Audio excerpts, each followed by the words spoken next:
potom natahuje dlaň. Okamura straší vlnou ilegálu, přitom chce jen vaše hlasy.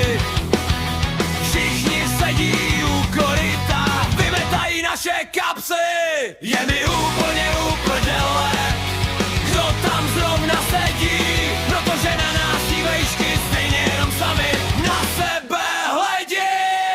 Pekarová radí lidi, poplete si sletry, zatímco oni propálí naše prachy na kilometry. Mín to pte, více hýbej břičí z teplýho sálu, zatímco občan počítá každou korunu v tom kalu. Rekl kaže rodinu a pak pornu